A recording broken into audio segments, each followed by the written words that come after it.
حالت قبض اور بسط۔ حضور سیدنا داتا گنج بخش علی حجویری رضی اللہ تعالیٰ عنہ نے اختصار کے ساتھ اس مضمون کو اپنی کتاب میں بیان فرمایا ہے، اپنی زبان میں، اپنی صوفیانہ زبان میں، تاکہ ایک بالکل سادہ طبیعت رکھنے والا ایک ارادت مند اور ایک سالک وہ بھی اس کو سمجھ سکے، اور ایک منزل طے کر کے میچورٹی پا جانے والا ایک سالک وہ بھی اسی طرح اس کو سمجھ سکے۔ تو آپ قبض اور بسط کی گفتگو کا آغاز فرماتے ہیں قبض اور بسط یہ دو ایسی حالتیں ہیں جس کو بندہ اپنے تکلف سے وارد نہیں کر سکتا۔ یعنی قبض اور بسط دو ایسی کیفیات ہیں راہ سلوک میں، صوفیاء کی زندگی میں جو وارد ہوتی ہیں، جو انسان اپنی محنت سے یا اپنے کسی عمل سے اس کو اپنے اوپر وارد نہیں کر سکتا۔ یہ اللہ رب العزت کی طرف سے وہبی طور پہ انسان کے وجود پہ وارد ہوتی ہیں، اور انسان کی روح اور قلب پہ اللہ رب العزت کی تجلیات اور اس کے حکم اور امر کی صورت میں انسان کے اوپر وارد ہوتی ہیں۔ اس کو قبض اور بسط کہتے ہیں۔ فرماتے ہیں یہ اپنے تکلف سے وارد نہیں کر سکتا، چنانچہ قبض اور بسط کا آنا بندے کی سعی اور کوشش سے ہوتا ہے، نہ ہی اس کا جانا سعی اور مساعی سے ہوتا ہے۔ یعنی نہ انسان کے اوپر اس کا غلبہ انسان کی اپنی کوشش اور اس کے احوال اور اس کی حالتوں کی وجہ سے ہوتا ہے، اور نہ ہی اس کا جانا انسان کی اپنی کوششوں اور اپنی کوتاہیوں یا اپنی نافرمانیوں یا اپنی گناہوں یا اپنی نیکیوں کی وجہ سے ہوتا ہے۔ فرماتے ہیں یہ دونوں کیفیات سے ماورا یہ حالتیں ہیں قبض اور بسط کی۔ اب اس کا آنا کس طرح ہوتا ہے؟ اللہ رب العزت کا ارشاد ہے واللہ یقبض و یبسط۔ اللہ رب العزت ہی ہے جو قبض اور بسط کو وارد کرتا ہے۔ واللہ یقبض و یبسط، یعنی اللہ رب العزت ہی قبض کو وارد کرتا ہے اور اللہ رب العزت ہی بسط کو وارد کرتا ہے، قبض کرتا ہے اور بسط کرتا ہے۔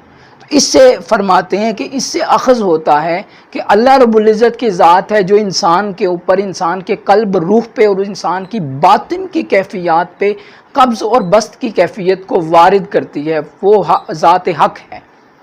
یہ انسان اپنی سعی سے اور اپنی کوشش سے اور اپنی کوتاہیوں سے یا اپنے اعمال کی وجہ سے اپنے اندر یہ بلڈ اپ نہیں کر سکتا، یہ کیفیت کا نام ہے۔ آگے چل کے ہم ابھی ڈسکشن کرتے ہیں کہ یہ کیفیت ہے کیا۔ ابھی صرف بیان فرما رہے ہیں کہ یہ کس طرح وارد ہوتی ہے یا کون وارد کرتا ہے، کیا انسان کے اندر خلقی اور جبلی طور پہ پیدا ہوتی ہے یا راہ سلوک کے مسافر میں وہبی طور پہ ہوتی ہے یا کسبی طور پہ ہوتی ہے۔ پھر آگے چل کے فرماتے ہیں کہ حالت کشف میں کشادگی دل سے عبارت ہے، اور یہ دونوں حالتیں، اور حالت بسط میں حجاب میں تنگی دل سے عبارت ہے۔ یعنی جب انسان کے اوپر حالت قبض طاری ہوتی ہے تو اس کے دل پہ حجاب ڈال دیا جاتا ہے، حجاب اور پردے میں وہ چیز چلی جاتی ہے۔ قبض کہتے ہیں کہ وہ جو کیفیات ہیں اور وہ لذتیں اور وہ حلاوتیں جو راہ سلوک میں انسان کو مشاہدہ حق تک پہنچاتی ہیں، اور ایک سٹیشن کی طرف جب انسان جا رہا ہو، منزل مقصود پہ ہو اور سٹیشنز آتے ہیں تو رستے کے دوران جب مسافر آگے بڑھتا ہے تو ان رستوں کے دوران آنے والی ارد گرد کی جو ایک زیب و آرائش کے سینز ہوتے ہیں، مناظر ہوتے ہیں جو دل کو لبھانے والے ہوتے ہیں، روح کی تازگی اور اس کو سکون فراہم کرنے والے ہوتے ہیں، جو راہ سلوک کی طرف بڑھتے ہوئے انوار و تجلیات نظر آتے ہیں، اللہ رب العزت کا کرم نظر آتا ہے، اس کو اللہ رب العزت کے انوار و القاعات محسوس ہوتے ہیں، مشاہدات ہوتے ہیں۔ فرماتے ہیں وہ جو کیفیات ہیں اگر اس کے اوپر پردہ ڈال دیا جائے لیکن وہ مقام کے اعتبار سے وہ شخص آگے بڑھتا چلا جائے، مقام کے اعتبار سے وہ رکے نہیں، وہ سلوک کی منزل طے کر رہا ہے اور اسی رفتار سے آگے بڑھ رہا ہے، اللہ تعالیٰ کی طرف منزل طے کر رہا ہے، راستے کم ہوتے جا رہے ہیں، فاصلہ سمٹتا چلا جا رہا ہے اللہ رب العزت کی طرف، وہ بڑھتا چلا جا رہا ہے، لیکن اس کو محسوس نہیں ہو رہا کہ میں اللہ کی طرف بڑھ رہا ہوں۔ ایک جو عاشق مولا ہوتا ہے وہ اللہ کی محبت میں تڑپتا ہے، بلکتا ہے، لیکن اس کو محسوس نہیں ہوتا کہ اللہ رب العزت میری کیفیات کے اوپر اپنا کرم فرما رہا ہے۔ تو وہ جو کرم نوازی ہے یا وہ جو نظر آنے والی وہ کیفیات ہیں، وہ لذتیں ہیں، وہ حلاوتیں ہیں، وہ مشاہدات ہیں، وہ محسوسات ہیں، اس کے اوپر پردہ ڈال دیا جاتا ہے، ان کو اللہ تعالیٰ کی طرف سے قبض کر لیا جاتا ہے ان کیفیات کو، تاکہ اس کا ذہن بھٹک نہ جائے، ادھر ادھر متحمل نہ ہو جائے، مشغول نہ ہو جائے، چونکہ بعضوں کے نفوس اتنے سخی اور سلامت نہیں ہوتے کہ وہ ان کیفیات کو دیکھ کے منزل پہ قائم رہ سکیں، رستے پہ قائم رہ سکیں۔ بعض اوقات جو انسان کا قلب ہے وہ اس طرح کا ہوتا ہے، یا انسان کا نفس، اس کے اندر اتنی وسعت نہیں ہوتی کہ وہ جب انوار و تجلیات کو دیکھے تو اس کو اگنور کر کے منزل کی طرف فوکس رکھ سکے، وہ ادھر اور ادھر ان مشاغل میں گم ہو کے منزل سے ہٹ جاتا ہے۔ تو اس کو منزل پہ قائم رکھنے کے لیے اللہ رب العزت اس کے دل پہ پردہ ڈال دیتا ہے کہ اس کو انوار و تجلیات نظر نہ آئیں، یہ اور روئے اور بلکے اور تڑپے اللہ کی محبت میں، اور خشوع و خضوع کرے، اور اپنی گناہ گاری اس کو نظر آئے، اپنی گناہ و خطا کاریاں اس کو اور نظر آئیں۔ جب انسان کو یہ کیفیت وارد اس کے اوپر ہوتی ہے اور اس کو اپنے گناہ نظر آتے ہیں، اس کو کوئی روحانی چاشنی اور لذت نہیں ملتی، وہ آگے بڑھتا ہے اور روتا ہے، وہ سمجھتا ہے میں بارگاہ الہی سے دھتکار دیا گیا، میرے اوپر کرم نہیں ہو رہا، دروازے بند کر دیے گئے۔ تو جب وہ اس کیفیت پہ ہوتا ہے، اس کو حالت قبض کہتے ہیں، کہ اس کی لذت روحانی، اس کو نظر آنے والی جو چیز ہے اس کو قبض کر لیا گیا ہے، یعنی پردہ ڈال دیا گیا ہے، چھپا دیا گیا ہے۔ تو داتا صاحب فرماتے ہیں کہ یہ حجاب میں تنگی دل سے عبارت ہے، یعنی انسان کے دل کے اوپر ایک حجاب ڈال دیا جاتا ہے، اس کو دکھایا نہیں جاتا اس کا روحانی مقام۔ تو عالم قبض میں جب عالم قبض بندے پہ طاری ہوتی ہے تو اس میں انسان کا مقام مخفی کر دیا جاتا ہے۔ یہ ایسے ہی ہے کہ کچھ لوگوں کے دل اتنے زیادہ وسیع نہیں ہوتے، ان کی تھوڑی سی تعریف کر دیں تو وہ پھول جاتے ہیں، اپنی اصلیت کھو بیٹھتے ہیں، اپنی حقیقت کھو بیٹھتے ہیں۔ تو اللہ رب العزت جو ہے وہ ہر نفس کے ساتھ اس کا علاج ضرور رکھتا ہے، اگر وہ راہ سلوک پہ چلنے والا مسافر ہے تو ہر نفس کے ساتھ اللہ رب العزت نے اس کا علاج رکھا ہوا ہوتا ہے۔ تو جن کے قلوب اتنے سلیم نہیں ہوتے کہ وہ تعریف کو یا اپنے مقام کو دیکھ کے اس کو اپنے اندر دبا سکیں، برداشت کر سکیں یا چھپا سکیں، اور ان کے اندر بڑک ہوتی ہے یا وہ نفس کے غلبے میں آنے کے وہ متلاشی ہو جاتے ہیں، یا ان پہ نفس کے غلبے کا خطرہ ہو جاتا ہے، تو اللہ پاک ان کو محفوظ کرنے کے لیے اور منزل تک ان کی یکسوئی کو قائم رکھنے کے لیے ان کے مقام کو مخفی کر دیتا ہے عالم قبض طاری کر کے۔ تو یہ عالم قبض کہتے ہیں کہ پردہ ڈال دیا جاتا ہے اس کے مقام سے جو ایک سالک کا مقام ہوتا ہے۔ اور پھر فرماتے ہیں بست حال کشف میں کشادگی دل سے عبارت ہے۔ اب کچھ اولیاء ہوتے ہیں جو نفس سے خلاصی پا چکے ہوتے ہیں، نفس کاملہ اور مطمئنہ تک پہنچ گئے ہوتے ہیں، تو ان کے اوپر نفس کی بیماریاں اتنی زیادہ اثر نہیں کرتی۔ کبر ہوتا ہے، تکبر ہوتا ہے، غرور ہوتا ہے، وہ ان پہ اتنا زیادہ اثر نہیں کرتا، ان کے اوپر اللہ رب العزت حالت بست طاری فرما دیتا ہے۔ حالت بست کہتے ہیں کہ جب انسان ترقی کرتا ہے، اللہ کو پکارتا ہے، تو وہ اللہ کے القاءات کو اپنے دل میں محسوس کرتا ہے، اللہ رب العزت کی طرف توجہ کرتا ہے، تو اس کی محبت کی نظر کو اپنے دل کے اوپر تجلی کی صورت میں محسوس کرتا ہے، اپنے مقام کو بڑھتا اور پھولتا دیکھتا ہے، اپنی روح کو عالم سمدیت اور مالا اعلیٰ کی ان کیفیات میں وہ چلتا پھرتا اور غرق دیکھتا ہے۔ اللہ رب العزت کے انوار کے جلوے اس کے قلب کے برتن میں گرتے ہیں، وہ اس چاشنی کو اپنے اندر محسوس کرتا ہے، اپنے مقام کو بڑھتا ہوا دیکھتا ہے، آگے ترقی کرتا ہے، خواب میں بشارتیں ہوتی ہیں، مشاہدات کرتا ہے، محسوسات کرتا ہے، محاضرات کرتا ہے، مکاشفات نصیب ہوتے ہیں۔ تو جس شخص کو عالم بست میں رہتے ہوئے یہ چیزیں نصیب ہوں، چونکہ اس کے دل میں اس کی کیفیت اس قسم کی ہے کہ اگر وہ ان چیزوں کو دیکھے تو وہ منزل سے ہٹے گا نہیں، اگر اس کے اندر غرور تکبر اس طرح پیدا نہیں ہوگا، اس کے اندر کبر اور بڑھائی پیدا نہیں ہوگی، شیطنت نفس پیدا نہیں ہوگی، کوئی نفس کی بیماری اس کے اندر جنم نہیں لے گی، کیونکہ اس کا دل سلیم ہے، اس کا نفس پاکیزہ اور تصفیہ شدہ ہے، اس کا نفس کاملہ اور مطمئنہ اور احسان کے مقام پہ فائز ہو چکا ہے۔ اس لیے اللہ رب العزت جانتا ہے کہ اس کو اگر میں دکھا بھی دوں تو یہ شخص